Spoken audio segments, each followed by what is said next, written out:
आज 3 मार्च मंगलवार का दिन है और आज फाल्गुन पूर्णिमा का अत्यंत पावन पर्व माना जाता है। इस शुभ तिथि पर चंद्र ग्रहण का दुर्लभ संयोग भी बन रहा है। भारतीय समय के अनुसार यह ग्रहण चंद्र ग्रहण दोपहर 3:20 पर आरंभ होगा। उस समय यह ग्रहण विदेशों में स्पष्ट रूप से दिखाई देगा, लेकिन भारत में उस समय दिन होने और चंद्रोदय न होने के कारण ग्रहण प्रत्यक्ष रूप से दिखाई नहीं देगा। भारत में यह चंद्र ग्रहण सूर्यास्त के बाद तब दिखाई देगा जब चंद्रमा आकाश में उदित हो जाएगा। फाल्गुन पूर्णिमा के दिन लगभग शाम 6:30 पर चंद्रोदय होने की संभावना है। हालांकि अलग अलग शहरों में चंद्रोदय का समय कुछ मिनटों के आगे पीछे हो सकता है।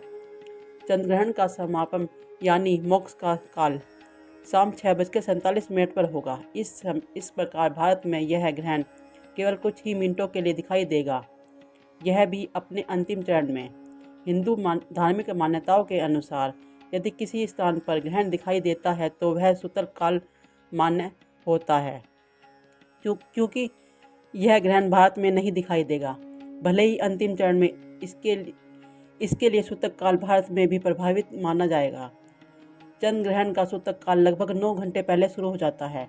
इस ग्रहण के अनुसार लगभग 6:20 से सूतक काल प्रारंभ माना जाएगा। सूतक काल और ग्रहण काल के दौरान विशेष रूप से गर्भवती महिलाओं को सावधानी बरतने की सलाह दी जाती है। धार्मिक मान्यताओं के अनुसार इस समय गर्भवती महिलाओं को घर से बाहर नहीं निकलना चाहिए और चंद्रमा को सीधे देखने से बचना चाहिए। इस दौरान किसी भी प्रकार की काट-छांट जैसे सब्जी कटाई, सिलाई करना, सुई धागा या तेज धार वाले औजारों का प्रयोग करना नहीं चाहिए। नाखून और बाल काटने से परहेज करना चाहिए।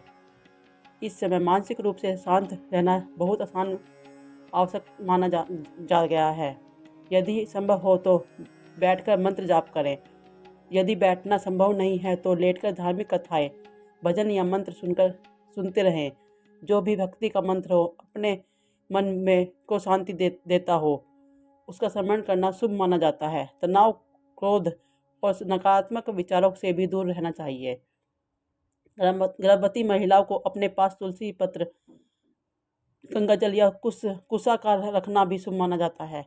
ऐसी मान्यता है कि पवित्र वस्तुओं की उपस्थिति से नकारात्मक ऊर्जा दूर रहती है, सकारात्मक वातावरण बना रहता है।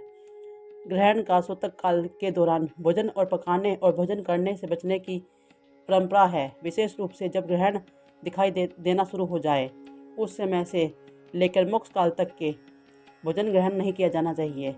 इस अवधि में सामान्य पूजा पाठ नहीं होने चाहिए। मंदिरों में भगवान की मूर्तियों को स्पर्श नहीं किया जाता। विवाह, गृह प्रवेश या कोई भी नया शुभ कार्य इस समय नहीं किया जाता। हालांकि इस समय राहु केतु की शांति के लिए दान करना शुभ माना जाता है। पितरों के लिए तर्पण, श्राद्ध या दान करने से विशेष फल की प्राप्ति मानी जाती है। ऐसी मान्यता है कि इससे पूर्वज प्रसन्न होते हैं। ग्रहण काल में झाड़ू, कटु वचन और नकारात्मक बातें करने से बचना चाहिए, ताकि अधिक से अधिक मौन और संयम का पालन करना चाहिए।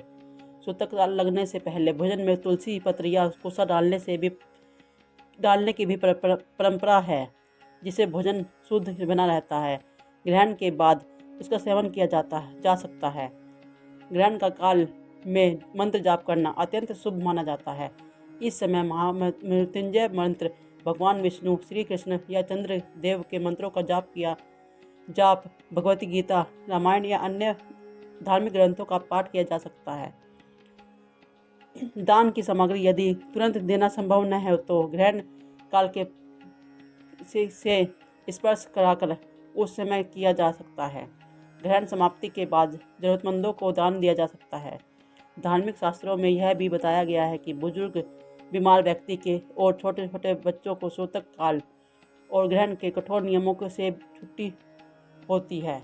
आवश्यकता पड़ने पर वे हल्के भोजन कर सकते हैं। यदि दवाइयों का समय हो तो दवा लेना भी आवश्यक माना जाता है, लेकिन लोगों को उपवास करने से कमजोरी से बचना चाहिए। ग्रहण को लेकर भय या तनाव में आने की आवश्यकता नहीं।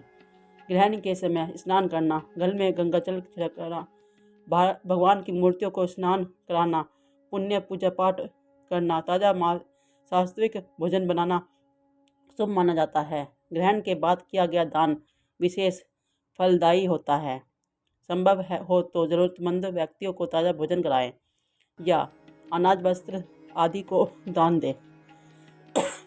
यदि अन्य धर्मों में ग्रहण को एक खगोलीय घटना के रूप में देखा जाता है, इसलिए वे अपनी सामान्य दिनचर्या जारी रख सकते हैं और सुरक्षित तरीके से इस आकाशीय घटना का अवलोकन भी कर सकते हैं। फाल्गुन पूर्णिमा स्वयं में ही अत्यंत पवित्र तिथि है।